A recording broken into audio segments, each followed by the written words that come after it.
Welcome back to Price Discovery. Three friends here, back to talk markets, trades, what we're seeing. We've got Alex Markl, Mike Mtenga, me, John Cutrone. We're back at it. Some good setups that we're seeing, a lot to talk about. I'll start with crypto and equities, maybe talk a bit of macro, and then get into some trades and some setups we're seeing. So yeah, let's dive in. Um, so yeah, Bitcoin, great place to start as any. Alex, I'll kick it over to you. What are you seeing? And I think let's talk like short term and long term. Sure. I mean, short term, there's not really a lot to talk about anyway, so we can keep that one short. Uh, Yeah, I it's mean, a bit thin. yeah, I mean, it's been pretty rough, like from a volatility standpoint, I'd say. Mm-hmm. Um, Essentially, nothing has happened Mm-hmm. over the last, couple of weeks, 2 to 3 weeks. Like literally nothing has happened. So we're on the weekly chart here. Um, I mean, this is nothing, right? Mm-hmm. Like over the last 3 weeks, we've basically moved like 2.5%. And even if you include the wicks, it's really not a lot. Um, so we're kind of seeing like a lot, like a like a bunch of factors just like coming together. Um, just the market, like narratives, like the bearish narratives getting exhausted. Mm-hmm. Um, but also not any meaningful buyers stepping in, and then you have um, just general seasonality, I guess. Selling may go away, and um, like just overall in the summer, there's generally not a lot of volatility, especially in crypto. Um, so I think that's what we're seeing now, and I don't see that like changing anytime soon. Like we don't have like, any like meaningful catalyst ahead. Mm-hmm. Um, Macro is seems relatively calm, like nothing too exciting happening. Um, so yeah, I guess it's like wait and see mode. I'm guessing until like Q3, Q4, where hopefully we're gonna get some kind of catalyst again Mm-hmm. for the market to move a little bit. Yeah, I'll hop in here, and then Mike will you can finish us. Uh, So, yeah, I think seasonality is king here. Just like we said the last few episodes, we got the July pump. It's happening, right? We bounced off 58 or 60, where we're back up to the mid 60 Ks, and we could even see 70, right? We still, I think we actually have a bit of momentum here. I think you could maybe put on a trade, up to 70 and set your stop losses. But I think we either retest 58 or make new lows at 50 to 55K in that September October timeframe just to follow seasonality. These bear markets, they've always taken 12 months. So I'm just going to wait that long. So I think if you have cash, you can either just DCA kind of in the 50s and 60s, and I think do pretty good over a year time frame. But I think there's also a pretty good case to be made to just wait. Just I think you'll be able to buy around here in September, October at the very least. But enjoy your summer. Set those automatic buys if you want. But yeah, I think you'll be able to buy lower or pretty much here in a couple months, and just kind of chill and look at other asset classes, which we'll talk about in a sec. Yeah, Mike, what do you think? Yeah, I tend to agree. I think like lower time frame, maybe like over the past month, it's been a grind up. So it does make sense to sort of just ride the trend until it's broken.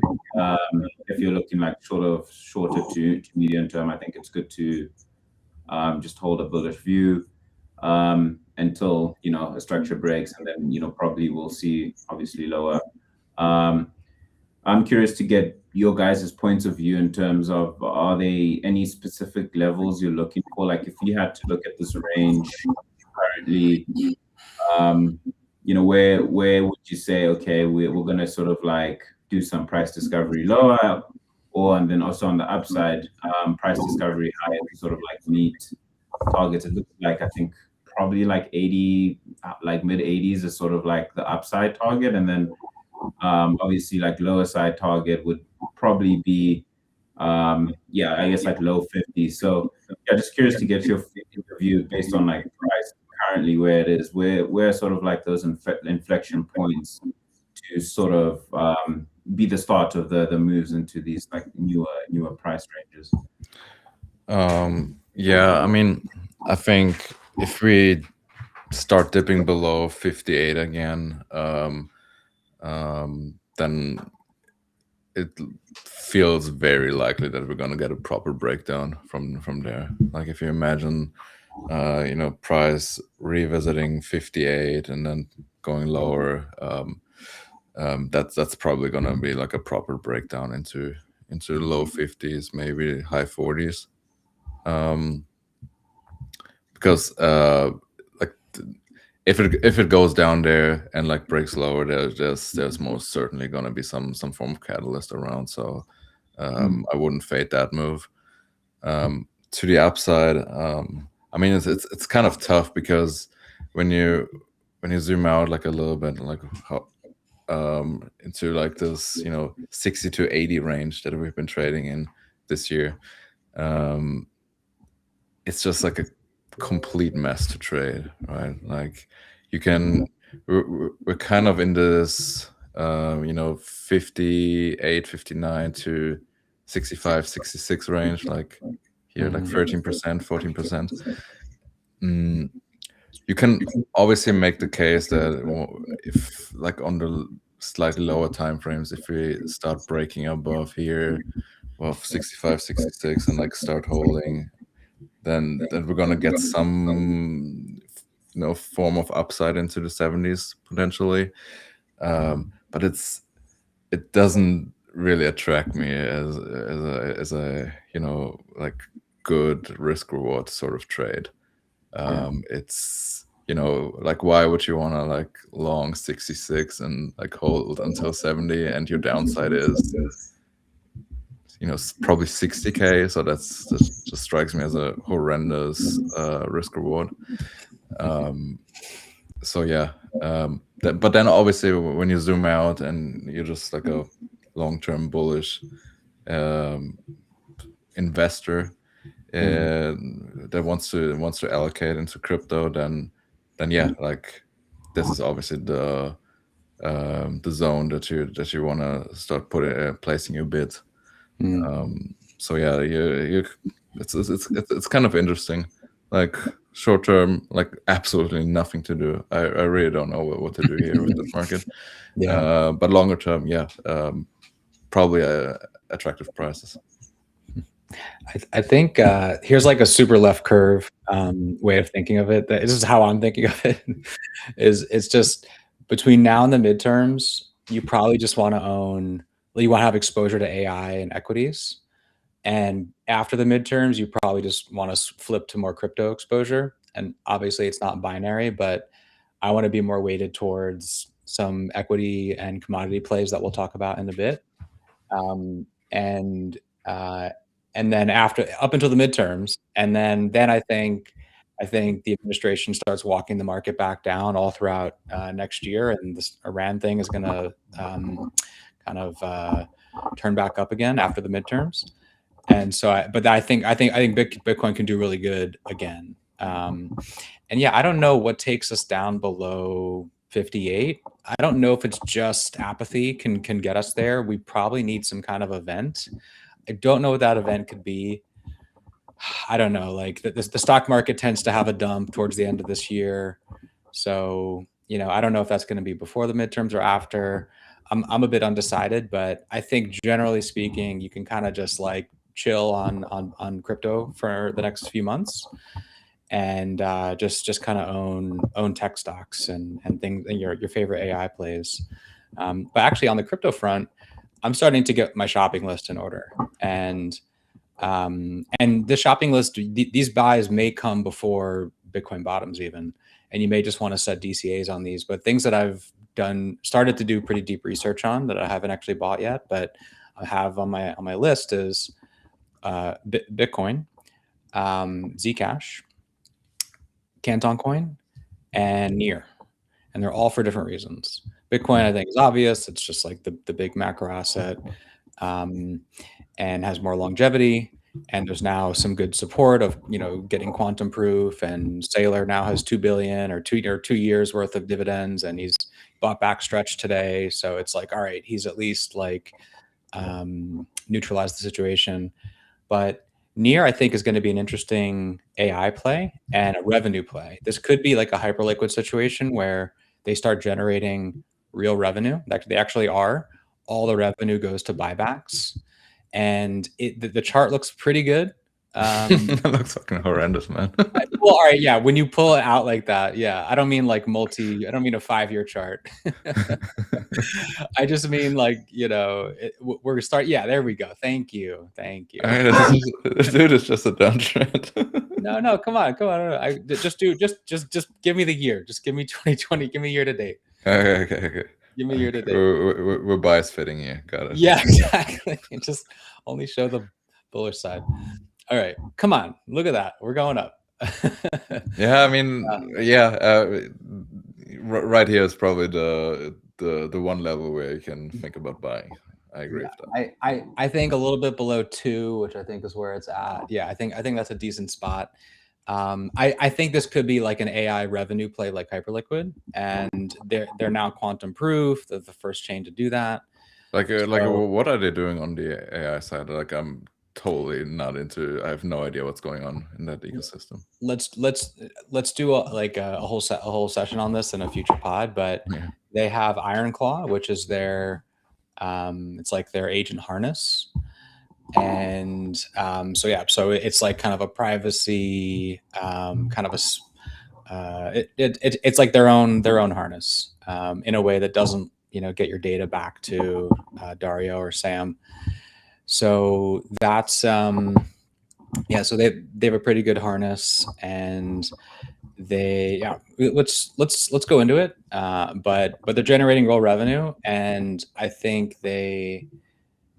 I can see that when some kind of like hype begins, not necessarily in crypto, but like when that retail speculation that rotates to other areas, I can see it rotating to Near. This isn't like, I'm not a mega Near bull, but this is on my deep research list and potentially on my shopping list. The other is Canton coin. I think it's no mistake that the big asset managers and the big banks are finally stepping into crypto. They bought Bitcoin. I don't think they're going to meaningfully set up shop in these public permissionless chains and just have all their data exposed to their competitors and have their customers' data out there forever. So I think they're going to go to more privacy, institutional permission chains.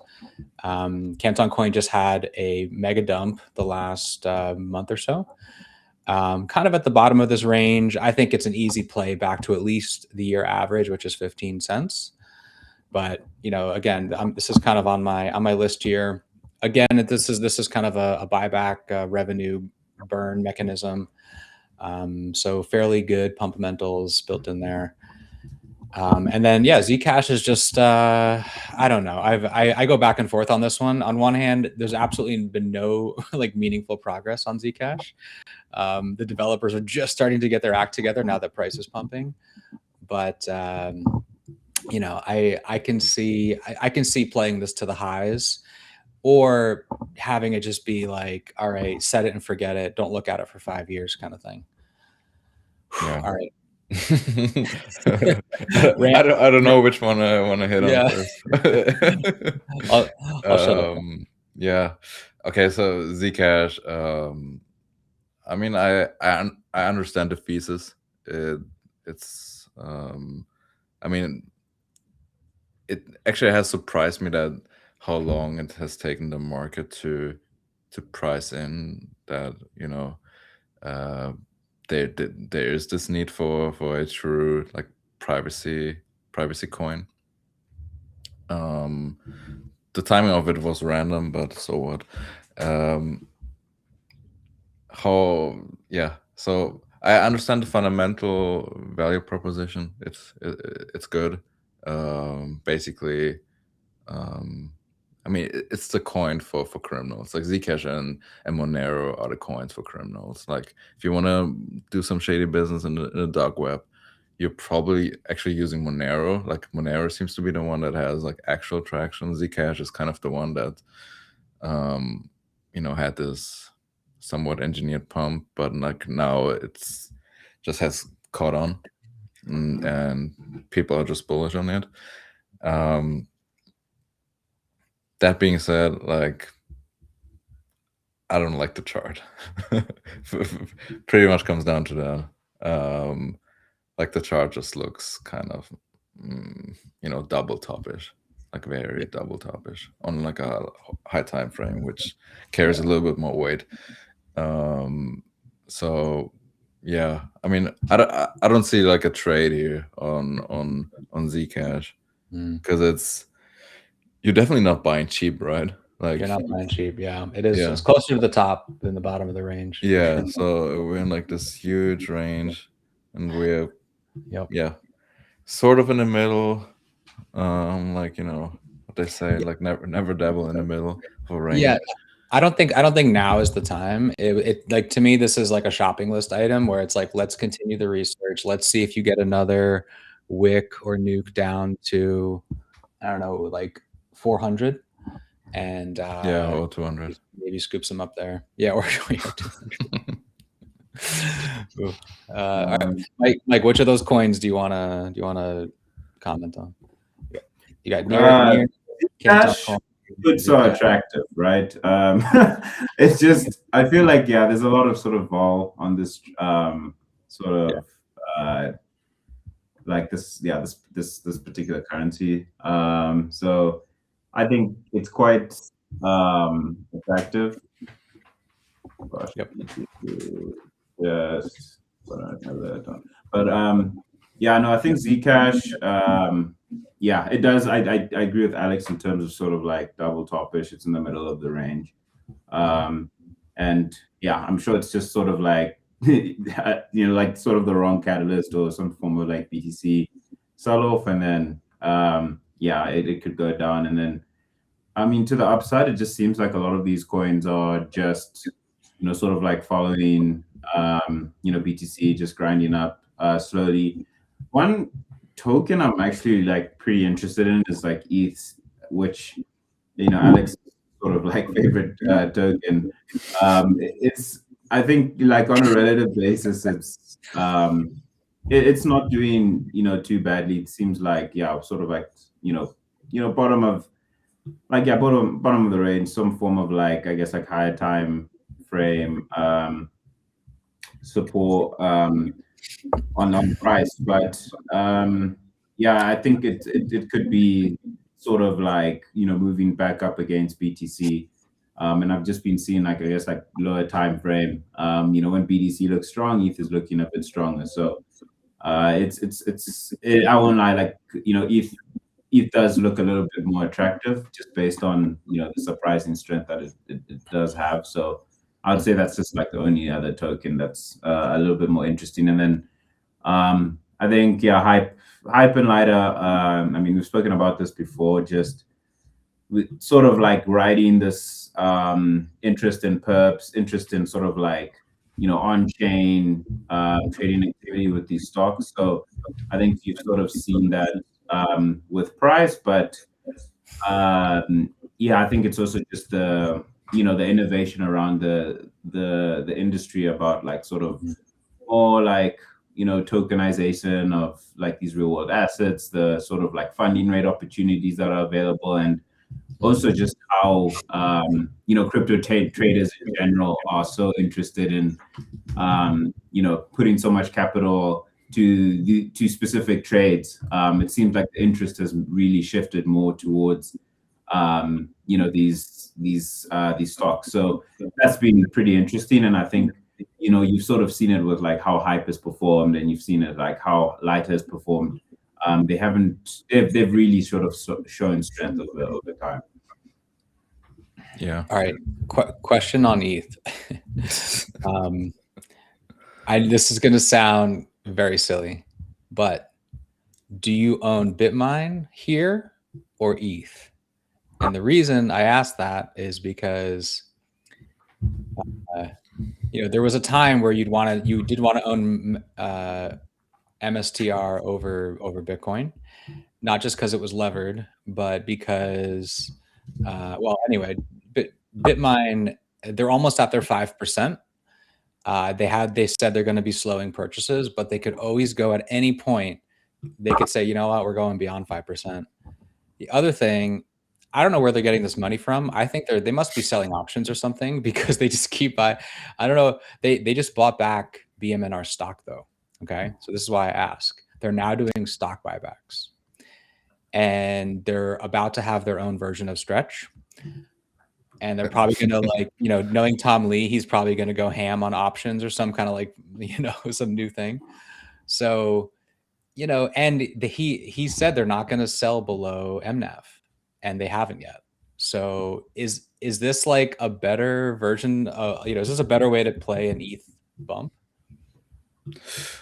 I'd probably say no. Just given that you're probably just taking on a lot more risk when you buy these sorts of vehicles. Like basically whoever bought any of these dads who didn't get in before they got listed, like lost money, right? Like this was like a pump and dump exit scam. And yeah, like I just don't see like the narrative behind Bitmine. I could see like ETH catching like a decent narrative pump with like tokenization, RWAs, whatever. It's really hard to make the case, I think, for Bitmine. It's an ETH wrapper, it's an ETH ETF with additional risk embedded. Yeah, it's an ETH like hedge fund that's can do some engineering to get to get a bit more juice squeezed out. I don't own it, and I used to own it as kind of just like a levered ETH. But yeah, I've been starting to think like, and I don't actually want to put on either of these trades, ETH or BMNR. But if I was, I'm starting to think like, would this be the better play? Yeah, I'm undecided, and I tend to agree with what you just said. So yeah, I mean they are a ETH hedge fund, but they're only buying tops, right? It's just like yeah. horrendous.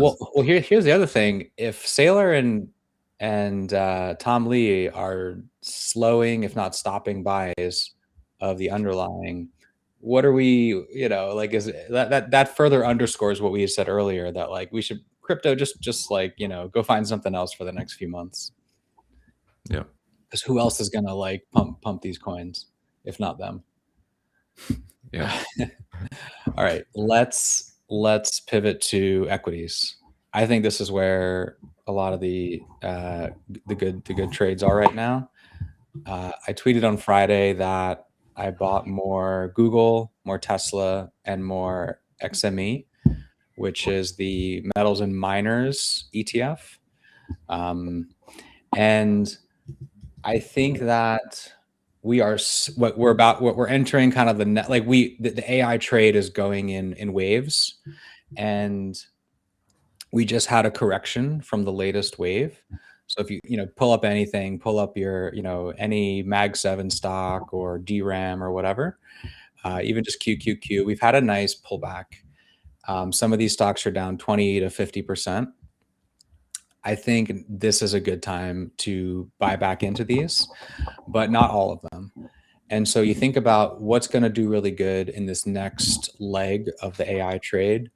And my personal view is that it's not the frontier models. Everyone's obsessing about who's on the frontier, whose model is smarter than whose. Oh no, like Kimi K3 is better than this, and Google and Grok are falling behind. I think that is not the important thing. I think the models themselves get commoditized, and it's going to be very, very hard to charge a premium and to sustain this revenue after a couple years by Anthropic and OpenAI. I think they're going to have to pivot to other things. But I think the best positioned are either one, the apps that own the customer. Number two, you have the inputs, like the commodities to build out all the stuff that you can do with AI, with robotics and defense and data centers. And then three, the data, right? The data is just becoming super, super valuable. You can, if you have like human created code and data, you could just like sell that for millions of dollars in some cases. If you're just like an old company, you could just like sell your data to these companies. Data is super valuable. So where does this lead me? This leads me to who has all the apps. On the software side, I think it's Google. They have YouTube. They have the Google Suite. They're going to have cars, right? They have the apps that we use all day, every day. They have that data too. They have their own chips. These they just started selling their TPUs. I think they had a great quarter that they announced, but their CapEx is high. Of course, CapEx is high. They used to just give out dividends because they had nothing better to do with that money, or do buybacks. Same thing. Now they're reinvesting it back into the business, and the market thought that was bearish. I think that's mega bullish, and I think a screaming buy here. The other is Tesla. There's only one Tesla. There's nothing even close. So you want to own like a quasi monopoly. They have incredible data, 10 years of training. There's only one Elon. There's only one Tesla, and also just got a mega nuke. And then finally is the input, the metals. And I think the miners. I think metals are going to do great. We've talked about metals the last few weeks. I now believe that I'm starting to think more and more that the miners are going to do so much better, because I think whether the prices of the metals go up or not, they're at least going to kind of stay where they are. And now the miners are just starting to bring new operations online very slowly, and starting to sell this stuff to the refineries and the manufacturers. So this is where my mind is at. It's the apps, it's the data, and it's the materials.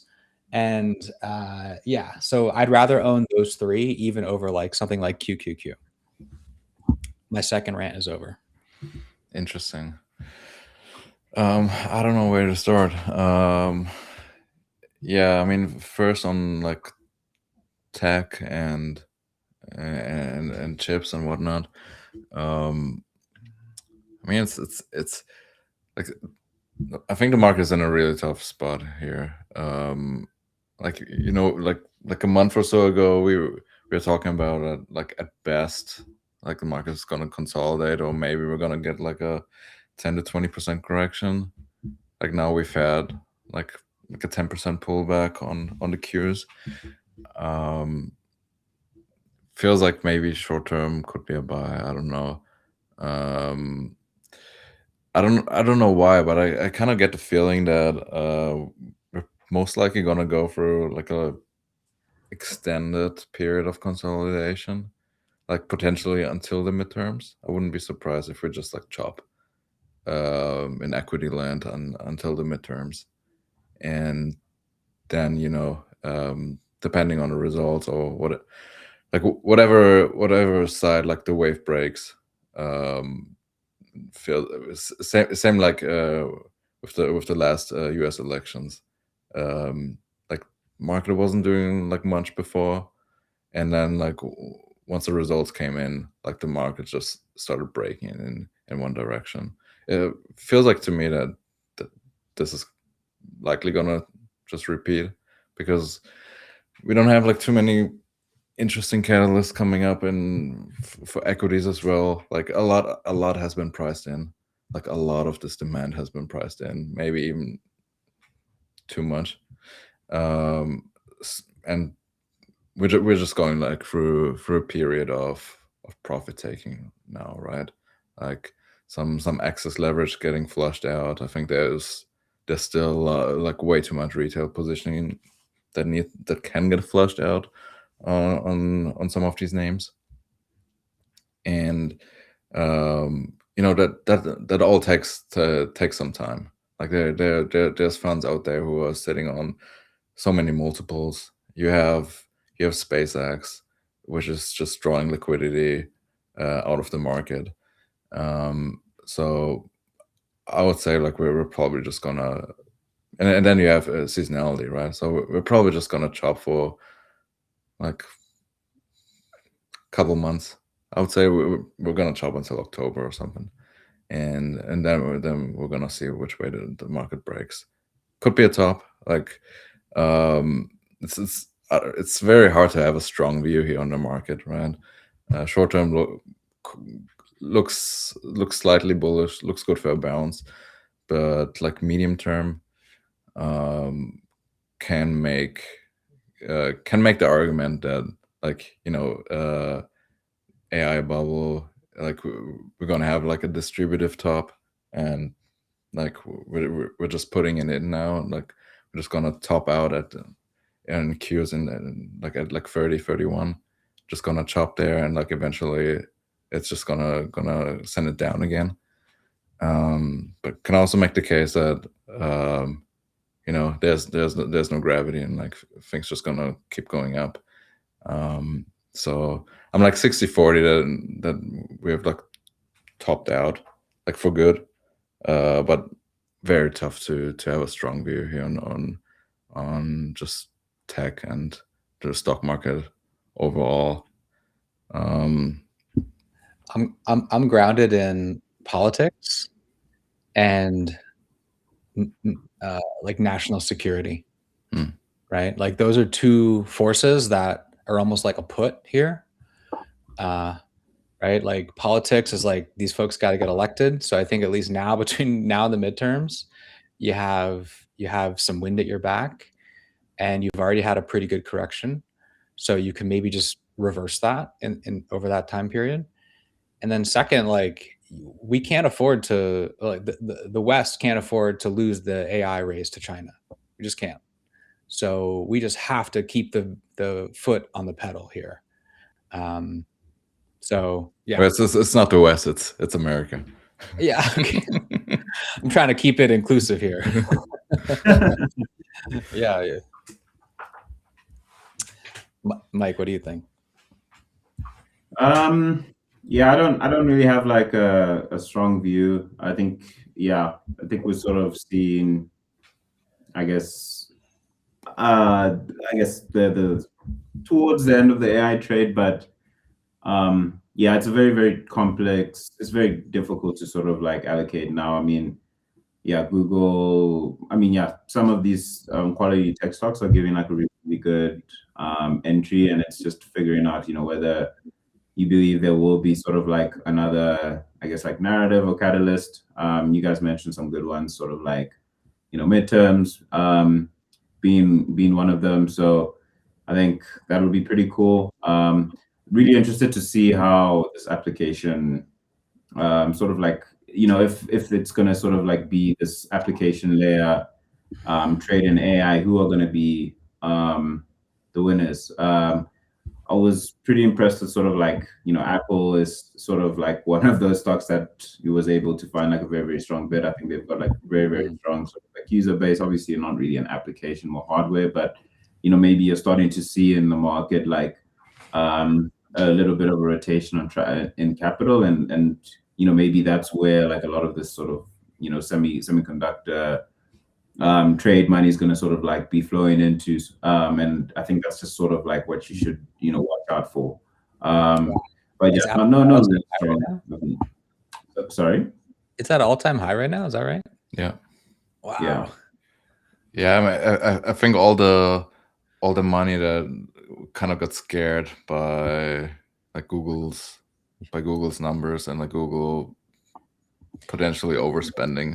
They're just looking at Apple like, and Apple, like, we don't know if it was on purpose or not, but like they've missed the train on AI sort of. And I think a lot of the capital just moved into Apple. We're like, okay, like Apple is one of the Max 7 stocks that hasn't overspent on AI. So yeah, look, the super left curve thing could just be, look, just hold QQQ until like these tech companies start missing earnings, you know. And yeah, I don't know, like all these stocks you can make a bull case for. Apple could, all the value could accrue to Apple, right? They could own the direct user and then just abstract away all the best models, and it's like Siri or whatever, and the phone itself is your like secure private harness that all your agents sit within, and it just, you know, it's like the App Store, and everyone's paying them 30%, you know, Anthropic, OpenAI, Grok. Yeah, wow. So I mean that's how it's gonna be in Europe, like with like the new whatever AI directive that they have. I think they've given Google and Apple like 2 years or something to implement all of this. But you're like, as a European customer, you'll be guaranteed to have the right to like switch between models. Yeah. Well, the reason Apple hasn't, that's good. I think they're going to need those 2 years, because the reason Apple hasn't been awesome with AI yet is because it's very like their security and privacy, more so their privacy is like core to their brand and user proposition. And it's right now very hard to have a performant AI agent and harness experience with, while ensuring none of the data is getting back to Anthropic or OpenAI or Grok or Google. So that's why it's kind of sucked so far. But I think they're definitely gonna figure all that stuff out. And this is wow. They're about to be in price discovery here. All right. Pun intended. Yeah, absolutely intended. All right, and then the final one is the miners. I think that you know, there's seasonality with commodities, and so gold, I think, is, so I've bought a ton of gold around, you know, 4K to 4.1K. I'm now, my bags are packed. What's next? Do you buy more gold? No, I think you buy the miners. And I think you buy miners across not just precious metals, but also critical minerals and the inputs to all the cool stuff, right? The best way to trade robotics and defense tech and data centers and space could just be all these materials that they're going to need to buy. And we've already had a really nice correction. Wow. All right, that's gold. Yeah, I think we've had a nice correction. I think we're finding support here across the board. And miners, I think, are just like a slight, I think you're going to eke out more alpha owning the miners. And I don't have any strong view. I just bought a basket of the biggest, cheapest ETF out there, which is XME. But I think it's going to be a good like multi-year hold. And look, if it dips more, I'm going to buy more. Interesting. Yeah. Can you pull up XME as well? Or XME. It's just, similar chart, right? And obviously it had a pump last year. But we gave a good amount of that back, and I think we're ready for the next leg soon. I think it's going to be a bottoming process. I don't think we V out of this, but I think we find a bottom somewhere around here throughout Q3. And then I think it can do really, really well. Just like it's sort of like another way. If you have too much QQQ, this is like the other side of that trade. It's like, all right, you can own the materials that go into the exact same companies. Yeah. Yeah. What I find interesting is now that you know, like US tech, which just means like US market broadly, has been pulling back. We've seen sort of some rotation into other markets. So like when this is the German stock index, the top 40. Like I've never heard of it. What is it? Yeah, it's the DAX. Just kidding. The Deutsche Aktienindex. It's about to break out to new all-time highs. The Swiss market has already broken out to new all-time highs. Looks really good. Swiss market is great because it has very low volatility. Wow, this is like number go up technology here. What's going on here? This is up only. Yeah. So there seems to be some profit taking going on in like some money coming out of America again and back into. I'm guessing there's probably some bigger European investors like taking profits in America and putting them back into domestic markets. Wow. So are you bidding here? What's your view on German Swiss? I really want to FOMO in, to be honest. Like this kind of looks to me like it's gonna send like any day. It doesn't look like a trade to me. It looks like a diversifier. Like if you're overloaded SPY or QQQ, maybe you add that. Yeah. I don't have a strong view. Yeah, I mean, when you look at fundamentals, like there's like that doesn't make sense, right? Like the German economy is what's going on there? On their fucking knees, like one factory after another is getting shut down. There's essentially like I think Germany has been in recession for the last like 3 or 4 years at this point. It's just overall like not going too well over there in Europe in general. However, European investors are like the biggest investors in like the biggest holders of US stocks. And I think Trump has kind of kicked off like this like broader kind of theme of like reallocation, like sort of like rotation trade out of America back into European domestic markets.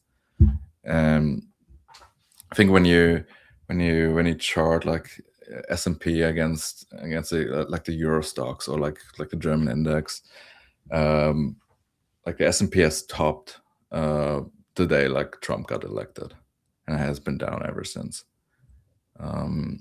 So there's clearly been like the signaling effect from Trump. Like Europeans generally like really can't stand Trump. It's just like it's very subjective, but that's just like I think the overall consensus is like Europeans don't like the current administration in the States.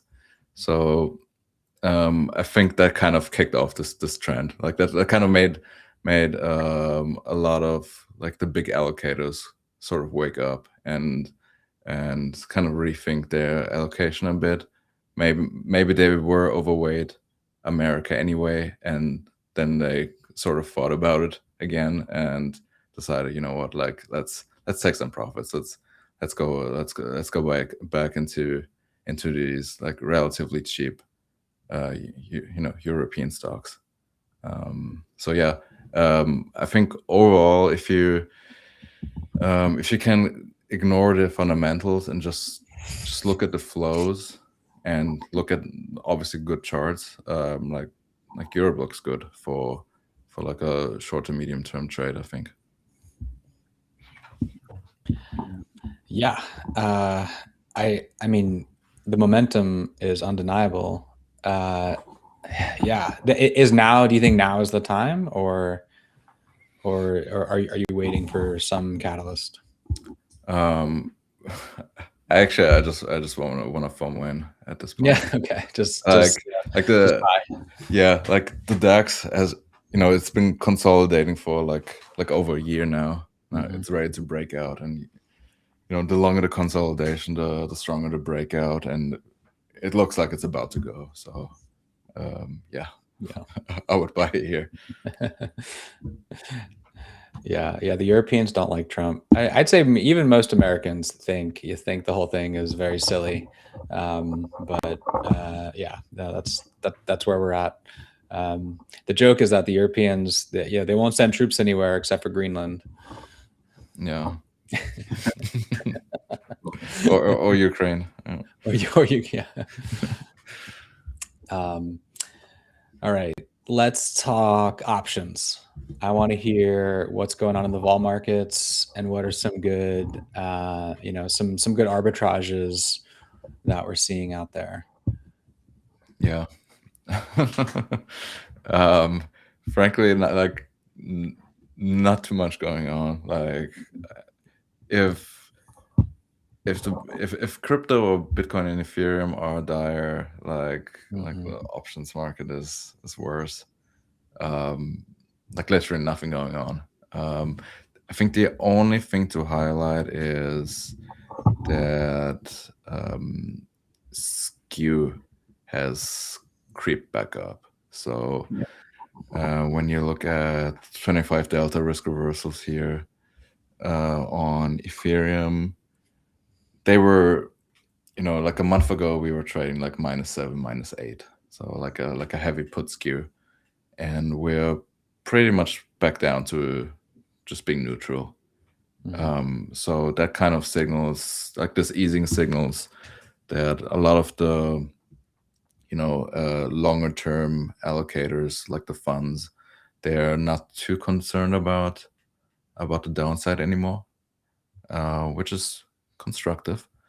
Like there's not been any significant block trades on Bitcoin or ETH, where like there's like what you really want to see is there's like a couple like mega funds in crypto, like the $1 billion plus funds, and they tend to, like, whenever they start buying options directionally, it's historically always been a very good signal that the market is very close to starting a big move, and we haven't seen that yet,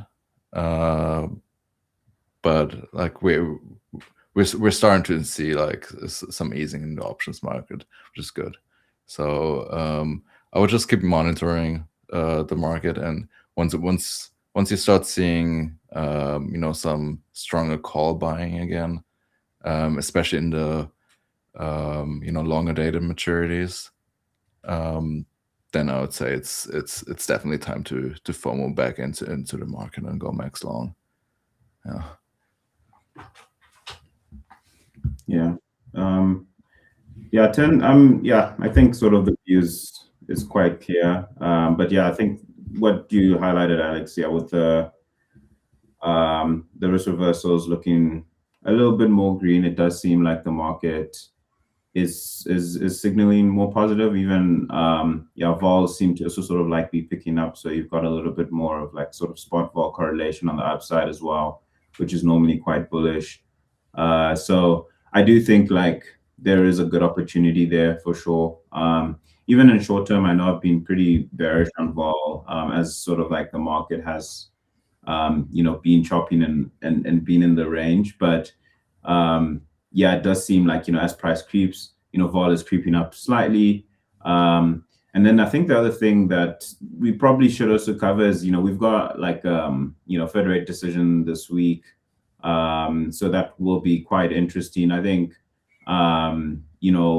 front end looks quite attractive. Maybe that might be a little bit of a catalyst to see, get the market moving a little bit. I know that it worked pretty well with CPI and with, BTC being, there's not a lot of vol and sort of like looking for a narrative that we could see sort of like maybe a little like, $2,000 move in a day. So I think like sort of like front end vol is quite attractive here. just positioning into the Fed rate decision. I'm sure we'll get a little bit of movement there. And yeah, I mean, if you want to continually play, sort of like ETH strength, I mean, yeah, John, you mentioned some interesting catalysts. I think that's also, something that could be interesting. Also, just picking up ETH optionality, quite attractive. Yeah, also sort of like mentioned, Zcash puts is also like interesting. If you really want to sort of like play some really crazy convexity, because I mean those contracts are sort of like available to trade. But yeah, I mean that's sort of like the only view on BTC that I find interesting. Just playing short term. Maybe just playing into the CPI. I mean, not CPI, the Fed rate decision with sort of like low front end, and then yeah, just capturing that move on the front end, and then just you can sort of like allocate out, or maybe yeah, I guess like short, so maybe sort of like medium term structures if there's nothing that's gonna sort of like happen there. Yeah, do we have like some kind of prediction what's gonna happen? Like obviously like rates are not gonna change, right? But like Warsh, like Kenny Poster as like this hawk once again, with rates being where they are. Like I feel like he can't really do that, right? With the 10-year like scratching like 4.7. Yeah, I don't have a strong view, but yeah, it feels like we're at the top of the range for rates. So I'd be more expecting them to come back down, for a bunch of different reasons. One, just like popularity, and it hurts the lower half of Americans more than the top half with higher rates and borrowing costs. And yeah, Trump's trying to get the housing market back in motion, and this is not helping at all. And then yeah, just their debt, right? They need to roll their debt at cheaper rates, and it's just getting a little crazy. So yeah, I'd be betting on this coming down. And plus, like a lot of this is probably driven a bit by inflation expectations, which I think will come down to. Yeah. I mean, kind of depends on oil, right? Like oil needs to come down again. I think so. Yeah, I would expect it to come down. This is a bit of a like pre and post midterm trade. I think Iran gets settled again and then flares up again after the after the midterms in November. Yeah, agreed. Like seems like this last wave has been like sort of been triggered by, I don't know who it was actually, but like I think like some of the funds didn't get unlocked like for Iran, and then like oil was in the low six, like in the high 60s. So sort of whenever it is whenever oil is low, Iran doesn't have a lot of leverage at the negotiating table. So that's when they kind of need to bring it back up. And Trump is also in a position whenever oil is like low, then he has a little bit more wiggle room, and can start some small attacks here and there again, without oil going completely crazy. That being said, like I think the SPR is basically empty now. So and I think floating storage also doesn't look good as far as I've heard. So yeah, this is probably like coming to an end. Like this was probably like the last bounce the last bigger bounce that we're gonna see in a while, it feels like, because this time he can't, like America can't drag it on for like a couple months, because if like Hormuz is closed for another 2 months, like we're literally going to be at like $150 oil this time for real. So yeah, you can probably be bearish oil here. It's my take. I think so. Which means you probably want to start buying bonds here, like ahead of FMC. I agree. Rates are the way to play that, and yeah. Well, I mean, do you think you just buy bonds, or is there another way to play that? I think bonds give you the best convexity, and it's from like a trade structuring standpoint, it's also like quite attractive because we are trading against the highs. All right, what's the trade? Let's do a trade here. Yeah, you long bonds, and let's pull up the. What do we think? Do we expect like the front end to come down more, or the back end? Like the back end is kind of tricky because it's like the back end is like feels like it's in general it's kind of fucked. Yeah, the front end is more wash. The back end is more oil inflation. Yeah, and overall like that issue and oh, that too. Yeah. I don't. It's almost too soon to know what's going to happen with Warsh. It's hard. He just got in. He's already kind of flipped the script. He's not as dovish as he said he was going to be. He got rid of forward guidance, but is giving forward guidance. It's like, I don't know. It's hard to have a strong view, I think. But yeah, I think it's easier to see in inflation coming down, at least from where it is. Right. I think we're going to be in a generally inflationary, negative real rate environment for a while. But in the short term, I think inflation kind of has to settle. Yeah. I think maybe like the 5-year could be like a decent spot because you kind of it's close enough to the front end, but also gives you a little bit more of that convexity. So like this is like a potential setup on the 5-year. Yeah, basically you're risking like 8% to make around 4-ish%, like just back to where it was trading like in March. Yeah. Do you guys? I was looking at the Fed's watch. I mean, it seems like the market does still feel a little bit like they still sort of like want one rate increase, or like that's what they sort of pricing in.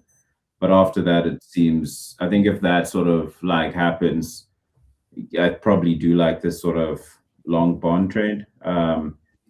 But yeah, that's just based on just like what I've been looking at in terms of just how sort of the market's pricing in like just one rate cut for the year. But yeah, I mean, other than that, it does seem like that trade makes sense, especially since, I think we've seen sort of like the top of the Iran war in terms of like escalation. So you could just naturally, think that this is like, oil is going to come down and it's just sort of going to pull things across the board. So yeah, that's sort of just my view there. Yeah. It's actually crazy that like Fed funds is like 2 days ahead of the event is still pricing in like a 33% chance for a hike. There's no chance. Even like it looks like it needs to happen, right? I think if you go September, October. Yeah, I mean, like my take would be like there's probably still like too many people out there who believe like what Warsh is saying, and they probably shouldn't. Mm. And like he was just posturing, you know, like new Fed chair, like he wants to establish some authority, like kind of make everyone a bit scared that he's not gonna be like Powell. Mhm. But there's just no point in like hiking rates here. Yeah, this is mispriced. I see close to 0% chance that they hike here. Yeah, I agree. So all right, so let's see how this trade does a week from now. we'll see how we did. I think this is a good place to end it. We talked about a bunch of trades in equities, crypto, options, and now bonds. Was really good chopping it up with you guys. Looking forward to seeing you guys in a week. All right, everyone. Thanks for joining. Thank you. Thank you.